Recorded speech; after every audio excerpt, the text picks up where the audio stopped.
Hello and welcome to part 2 of Fund Managers Uncovered. Something that we and other investing websites mention a great deal is the importance of controlling your emotions when making investment decisions. Now, you'd like to think that professional fund managers who are paid to make decisions on our behalf are either largely unemotional or at least are able to keep their emotions in check. But researchers Richard Taffler and David Tuckett, who conducted interviews with 52 of the world's top fund managers, made some surprising discoveries. They were not emotional in any silly, soppy sense. However, it's quite clear when they describe what they're doing that the only way to manage this kind of uncertainty, for example, you buy something, the next day it goes down. Now, what you're supposed to be doing is thinking of 3 years ahead. Most of them had a horizon of 3 or 5 years.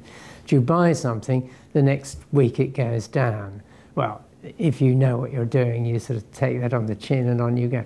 But this can happen, it goes down and it goes down and things like that. Well, have you made a wrong decision? Can you or not? There's no way you can't be emotional about that, and anyone who says they're not emotional about that is not in touch with their emotions. Many of our fund managers claimed to be rational, but when they started talking about the stocks they had invested in, the stocks that had been successful, those which had underperformed, they became intensely emotional, and rationality in their terms had flown out of the window. The worst examples were people whose performance had not been very good in the immediate period, who in a way panicked and gave up because they just couldn't stand, as they put it, the red numbers on the screen.